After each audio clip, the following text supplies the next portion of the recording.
This story begins where many others generally end.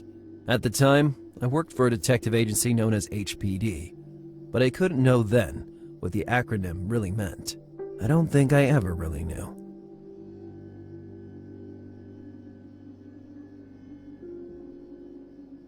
For a few months, I'd been on the trail of the man the press not very originally renamed Blowtorch. A clue led me to the extreme outskirts of Miami, in a little out-of-the-way suburb that smelled like rotten fish.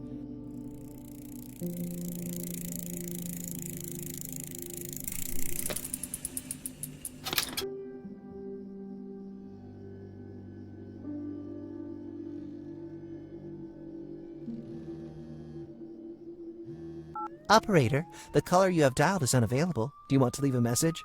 Bundy, knock it off.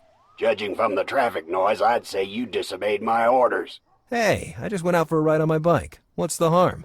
At 10 in the evening, I told you to stay home. The case is ours. We're already racing to the scene of the tip-off. But the cavalry's already here, boss. Let me find one of those clues that Blowtorch left for me, and we will stop the next murder before you even divorce your third wife. I'm on my fourth, Bundy, and I will never understand why that killer keeps leaving clues just for you. Do you need to ask? Because I'm his archenemy, his nemesis, his worst nightmare. More like he enjoys leaving you every time grasping a handful of air. Oh yeah. Remind me again, old man. Who stopped the Puerto Rican surgeon and the arsonist of the southeast coast? And what about the... All old news, Bundy. You haven't caught a break for a long time, and for months you've been following Blowtorch without any results. Why don't you go on holiday and let us do the work? I'm in Miami, dude. Working here is a holiday.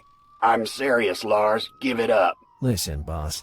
I will limit myself to a stealth approach. Identify the victim's flat. I write everything down. I smoke a cigarette. I admire the skyline. I wait for reinforcements. No shootout planned. That would be difficult, since you never carry a gun with you. Well, once a chick told me that the weapon at my side makes me clumsy. Don't cause any shit, Bundy. We'll be there in a short while. Okay. That means I have a short while to solve this case. What did you say? Nothing. Bundy, don't screw things up, or I swear... At previous crime scenes, we always found a letter addressed to me, abandoned in the mailboxes. This time, maybe, I would be able to find that letter before the crime was committed. But I had to hurry.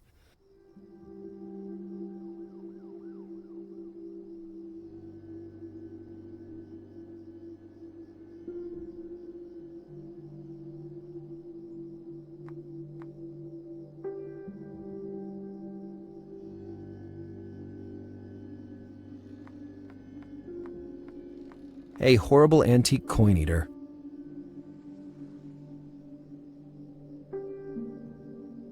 Maybe there was still something useful in Green Dart's flask. Maybe there was still...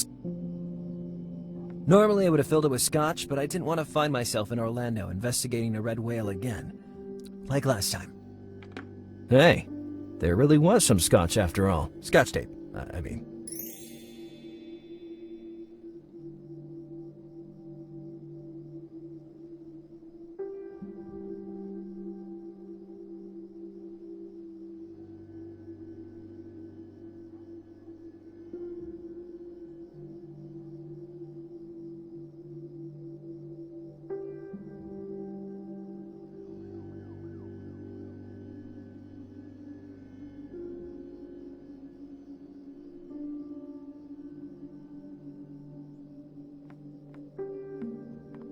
I looked at the various mailboxes and found what I was looking for.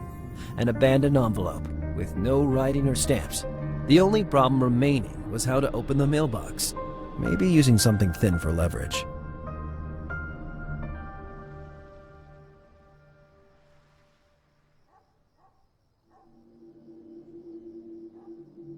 My badge wasn't exactly the right tool to wedge this open with, but it was worth a try. The only thing I accomplished was jamming the badge into the narrow crack above the mailbox. Someone left a stupid smiley on the intercom.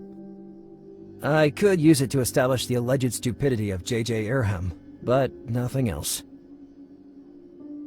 I couldn't buzz the whole building without a clue.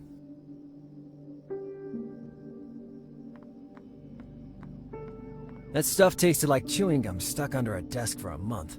I know that because at school I never had the money for snacks, so I picked up those. The alley led around the building to the right. Before examining the area, though, I had to make sure I was in the right place. I didn't need to make the ladder come down. Here's what the taxpayers' money was being used for. The conditions of that sidewalk were getting worse. A stone bigger than the others just fell off the sidewalk. And who was I not to accept the kind gifts from Providence?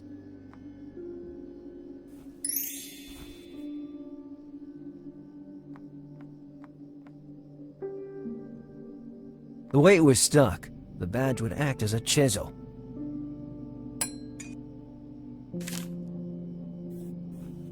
As usual, the letter was ripped and written with invisible ink. With Scotch tape, I would be able to easily reassemble it. Well, I'd have to think about the invisible ink later.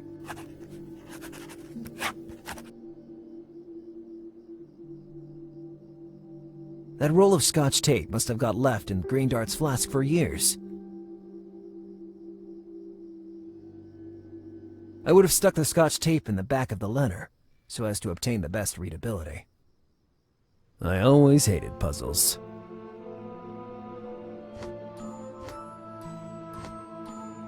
If I had to waste time on this...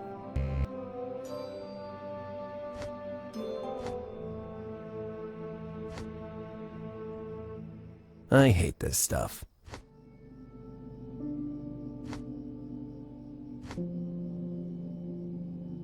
Once I received a 1,000-piece jigsaw puzzle as a present.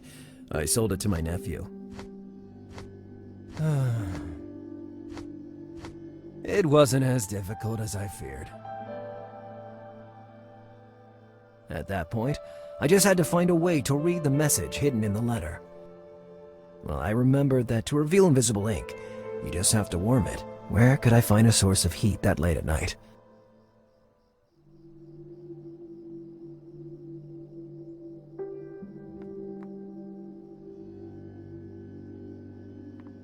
Green Dart didn't have an engine to heat up, so I had to do all the work, as always.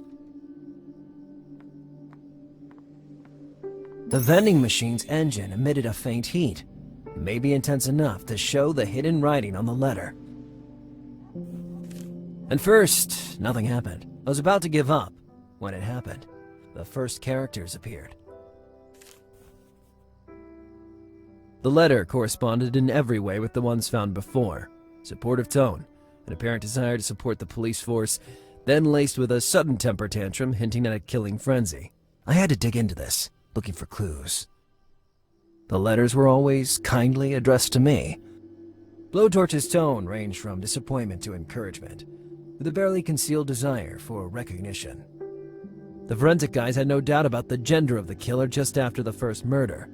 The reason for their certainty wasn't the accuracy of the burns, so much as the various bruises found on the bodies, which displayed extraordinary force. The usual outburst in the middle of a letter that until then seemed thoughtful and balanced. Then I saw the emoticon at the end of the paragraph. That was new. That face. In his earlier letters, Blowtorch never left anything similar. I took a mental note. That smile left on the letter and the one on the intercom were identical, so I could rule out a simple coincidence. I had just identified the apartment I was looking for. I guess Blowtorch tried to be funny at times, the only result being to appear even creepier. The last paragraph was surely hiding a clue. The murderer was even directing us to a specific profession. The initials in the last paragraph were found in the previous letter, but they were too vague a clue to narrow down the scope of the investigation. The usual closing format. Blowtorch constantly described himself as a normal citizen and a regular taxpayer. I don't know why, but that format made me mad.